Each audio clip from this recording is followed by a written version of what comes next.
Let me pull up this tweet from former Disinformation czar, Nina Jankowicz. She tweeted in a longer thread about a piece that she had previously published. In one of her tweets, in the thread, she says, since this piece was published in summer 2020, the spread and effects of disinformation on American society have only worsened and become entrenched in domestic politics, as the last few weeks of my life have shown. This is the type of work I had hoped to do at DHS, and the type of work the USG sorely needs to invest in.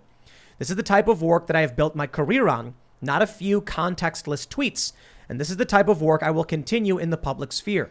I said, disinformation specialist claims the U.S. Disinformation Board was to focus on domestic issues. A shocking admission. It really is. Now that she's outright saying, oh, all of this disinfo is in American politics, and that's what I wanted to focus my work on. She responded, I'd encourage you to read the paper. To me, she said, I'd encourage you to read the paper that I'm referencing, which is entirely focused on hostile state disinformation. She then responded to a few other people the same thing, saying, the thread you're citing, which you've removed the initial context to, is in reference to a paper about hostile state disinfo. You can disagree with my assessment that it affects domestic politics discourse, but the strategy described in the paper is the work I'm referring to. It's almost like she doesn't understand. I would assume she outright doesn't get it, or she's just lying. The issue is, there is no difference from what she claims to be Russian disinfo and typical American politics.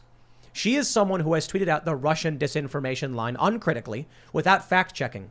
When it turns out it was true, the Hunter Biden laptop story.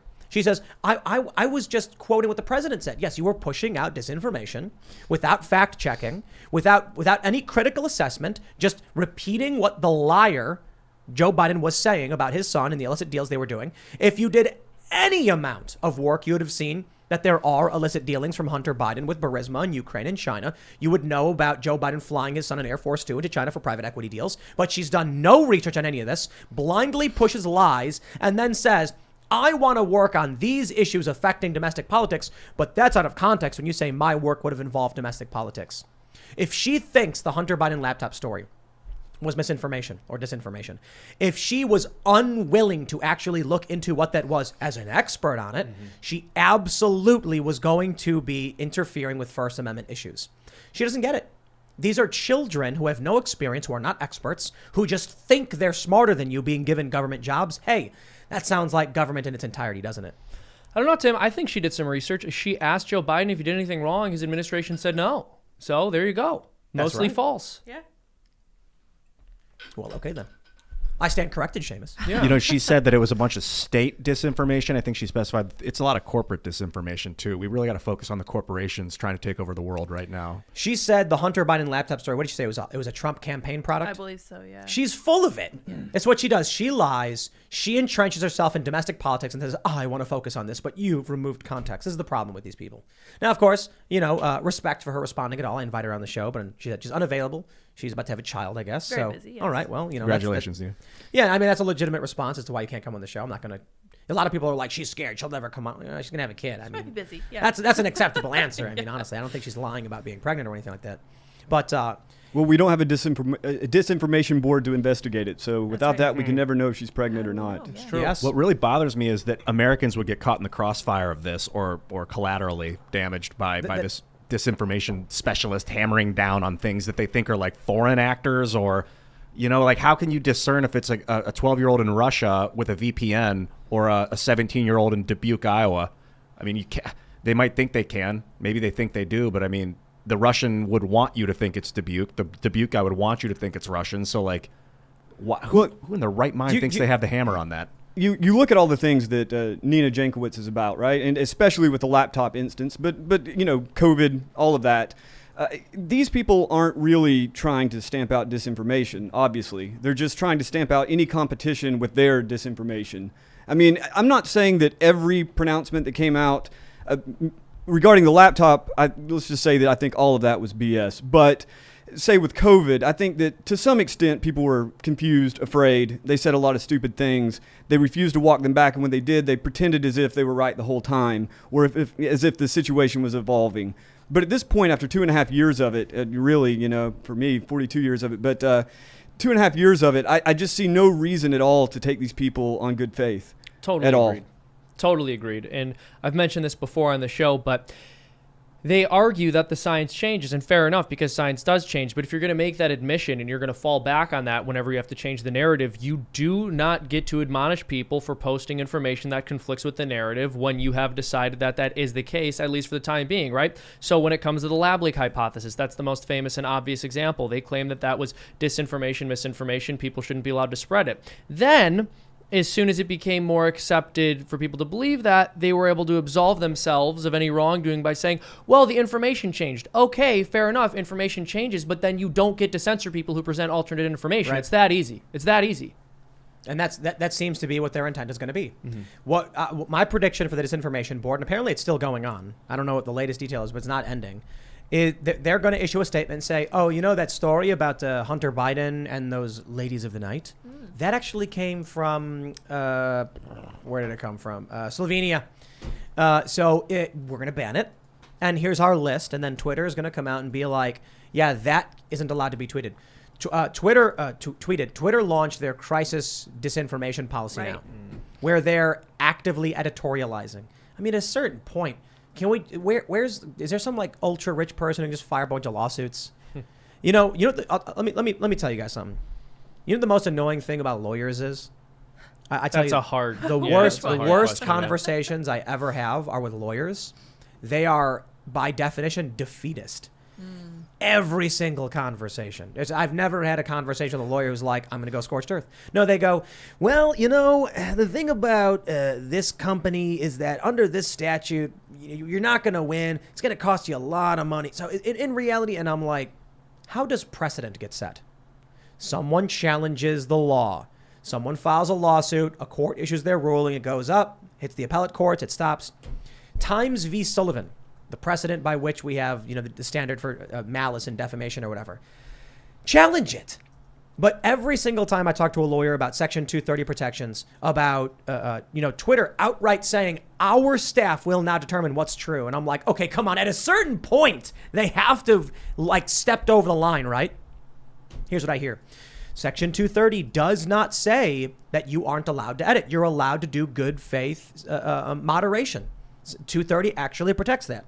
And then I'm like, okay, which means we need a judge to tell us, to interpret the law, to find out what that limitation is, not just sit back and go, I guess we can't do anything ever. Yeah, they've been slow to pick up on that the last 15 years. We need some serious social media, I guess you call it legislation or lawfare. People really need to start taking these social media networks seriously. To the extent they're a monopoly, and I think they are really a de facto monopoly, it certainly falls under the First Amendment, right? I mean, if these are really, if this consists of 80 to 90% of the public conversation, it's no longer private corporations. These people pretty much control all of the information flow at that point. Let's talk about Wikipedia, because I've been going off on this one. I'm really pissed off about this. I don't understand. Well, I think I do understand. Let me tell you what's going on. Wikipedia publishes every article under their byline. Every single article says from Wikipedia. Right there, I'm like, present that argument to a judge. Your Honor, I understand Section 230 protections, that you can't be held liable for what someone else posts on your platform. I'd like to make the argument here that Wikipedia has assigned credit to themselves for this article by putting from Wikipedia. Now, if I put from Tim Pool, that's my byline. I'm responsible for that speech, right? Well, Wikipedia has done it. I've heard the argument, well, you can't, because it's users who compile all of this. And I'm like, okay, let's break down that standard real quick. Let me break down what you're telling me. You're telling me that if I create an automatic process by which I will publish your articles under my name, I cannot be sued for defamation.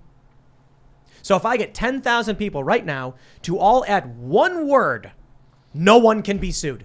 That is the stupidest thing I have ever heard. Think about this. You could create a blank wiki titled Nancy Pelosi, and then give everyone who logs in the ability to add one word based on the line. Let's do it. Let's build this. I'm not even kidding. Here's what we'll do. Let's develop a program where as soon as you load the browser, it puts, it knows you're here, like a cookie or something, so you get one word to add based on your position in line. You're the first person in, you get to add the first word. Haggard. Second person can add the second word. High heel shoes. Oh, that's too many words. No one could be sued for defamation if what ends up getting written by 5,000 people is Nancy Pelosi eats dog. If that was actually what was written, who are you going to sue? Nobody wrote it. Try suing 5. Nope, I only wrote one word. You can't sue me for writing one word, can you? This is nonsense. The person who made the platform that allows it to go out needs to be responsible, especially if Wikipedia is putting from Wikipedia under every article. But every time I talk to a lawyer, I hear the same thing. Well, you can't because of statute and blah, blah, blah. I'm like, okay, get a precedent. Because certainly if it's true that you can't sue Wikipedia or Twitter or any of these platforms, then there is no longer any civil tort or defamation clause. None of it exists. There's no defamation. You know what? I want to defame somebody. I'm just going to be like, here's an open forum. Here's what we could do on timcast.com. We'll open up a comment section. Anybody can write whatever they want in the comments, and then we'll just take them all and paste them as a front page article. Nice. And whatever, and we'll grab a random user and we'll use their sentence as the headline. And here's the best part. Only 10 people will be granted special access to do so, like Wikipedia. Wikipedia has special editors who are allowed to lock and unlock pages and have higher tiers. They're given special editing privileges, but that still is defamation proof. Okay. Well, let's make that and see what happens. Here's my suggestion. Let's build a system. Here's how it works. It is blank. The first person to log in gets the first word. Every time you load it, you'll be placed in line behind someone else. And if they don't write a word, then after 15 seconds, their position expires. Then you move up and you can add your next word, and then someone else can add the next word. And then you just get 50,000 people who all add one word to the great news article that is, I don't know, Nancy Pelosi or Taylor Lorenz or whatever. And then they can't do anything about it. And then we'll put it on Times Square billboard. Okay, well, first of all, that just sounds insanely fun. I really want to do that. And the second thing is that this is an incredibly big loophole that apparently no one else is taking advantage of. And I think that we should absolutely do something like this. Wikipedia is taking advantage of it. Yeah. Like that's all Wikipedia is. Now, there have been a lot of lawsuits against Wikipedia, and I guess what happens is two things. They just settle right away. And when you settle, typically a judge is not going to intervene. He's going to be like, you won, it's over. In fact, some judges might be like, you must settle. We're not going to court with this. And then if Wikipedia comes to you and says, how much do you want? And you say, here's my damages. They'll just be like, okay, done. Bye. Have a nice day. We win. You know, talking about the technological freight train that is social media and the current media ecosystem. I mean, what you're talking about with Wikipedia really is the same sort of thing that you see with the New York Times, Washington Post, when they use unnamed sources, or they say such and such said this. And, people's lives have been destroyed by that so many times. People's reputations have been completely sullied because once you put out a story that says an unnamed source said this, or just simply this person accuses this person of being a racist or a rapist or whatever, once that's out there and they know this, that's what's going to be in the public consciousness. So, I mean, Wikipedia is one fine example, but I would say that the entire media ecosystem it exemplifies how quickly disinformation spreads and how little accountability there is. Basically zero. I don't think that you're ever going to be able to stop wrong information. No. The issue is when it's completely automated or when you wield institutional power behind statute. So Twitter's position of we're going to censor things that we deem to be wrong. I'm like, okay, listen, if you as a platform, I'm just going to say it, if your position is that you pick and choose what content is seen or not, I don't care if a random person writes it. If you decided, so this is not the standard. A lot of conservatives think the standard for 230 is you're either a platform or a publisher. That's not the standard. It should be the standard, and we'd be done. And then Twitter would be like, we're not editorializing anything anymore. No more algorithms, because if we intervene in any way, all of a sudden now we assume liability for every statement ever. Good. That's how it should be. That's not how it is because of Section 230. Well, when I was talking about localism, regionalism, or the kind of personal approach to combating any sort of corrupt system, if you cultivate young people to be critical, to look at these things with at least a critical eye, if not a cynical eye, you will have a generation that comes up that's just simply not subject to it. Unfortunately, I mean, the educational system is so eaten up with it. I can remember even 15 years ago, Wikipedia was completely forbidden as a source to cite. Now it's pretty much on the regular. People are, everything from undergrads, possibly up to the grad level, who knows. People are encouraged to seek out these sorts of, we'll say, homogenized, conformist sources in the public in the public education system. I really do think, though, that independent communities are everything from radical Catholics to radical hippies to just your average right wing. Yeah, your average right winger with a pistol. I think that there is this really deep cynicism and skepticism towards the mainstream right now, and if that can be latched on. It will take time, but in time, you will have a generation that comes up that's able to handle this, that's able to get on top of it. I want to stress this real quick before moving on, just so people can think about it. If you go on Wikipedia and you contribute to an article, say on Ian, and you write, Ian once kicked a dog. He's a radical hippie. You have made a false statement against Ian. He did not do that, and it causes him damage. All of a sudden, he loses his sponsorship from a local, dog store or something. Then he's like, I got damages, and you lied about me, and you knew you lied. You're gonna get sued for that. But if you go on with 10 friends and you write Ian, and then your friend writes once, and then random guy says kicked, and another person puts and another person puts a dog, no one can be sued because no one made a statement. That is insane. And I believe a judge would rule against that immediately. That's what Wikipedia is. You can go into Wikipedia and change a single word. Someone will write, Ian once kicked a head of lettuce. And then someone can change lettuce to dog, head of dog. And they didn't say he did it. They only wrote one word. So who's responsible for defaming? That's the problem with Wikipedia. That's why I say they should not have Section 230 protections as it stands today, because it makes no sense. 10 people all write one word, then all of a sudden no one said the phrase. No, Wikipedia did. Wait, you can't. It's just so dumb. Like that Wikipedia can automate the defamation process and then try and be absolved from it. No. If you're listening and you feel like, filing lawsuits, I think somebody needs to file a lawsuit. I don't know. Yeah, I think Wikipedia is amazing. I use it almost every day sometimes. But you're right. Absolutely right about that. I just think about what a person could do. Someone can write a long sentence saying, James O'Keefe is a journalist and scholar. And then someone can go in and just change journalist to dog puncher. I tried it out. I didn't say it about him. I just changed one word. After Hillary Clinton's emails came out, 2016 or so on, thereabout, I tried to go into Wikipedia and change it and be like, her emails implicated Sidney Blumenthal, Osprey Global Solutions, setting up shop in Libya. And immediately, within like 10 seconds, it was removed. So I don't know who's in charge, who's overseeing it. It was true stuff that I was looking at. Look up, Hillary Clinton, Sidney Blumenthal, Osprey Global Solution emails. You'll find it.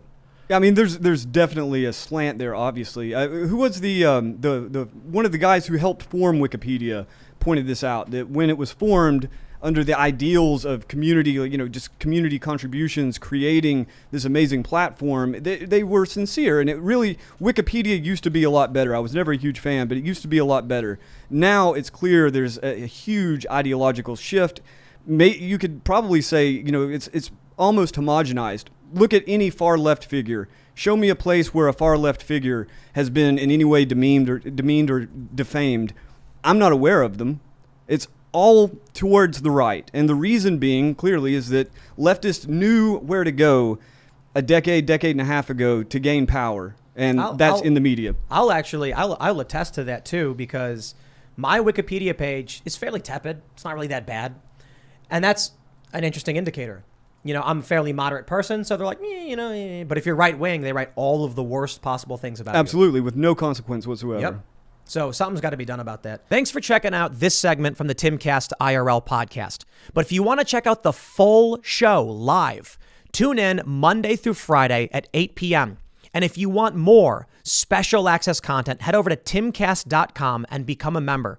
Your membership helps sustain this company, keep our journalists employed, makes this show happen, and you will get access to exclusive members-only segments of the Timcast IRL podcast, and there's a massive library to check out. So again, go to timcast.com or tune in Monday through Friday at 8 p.m., and we'll see you all there.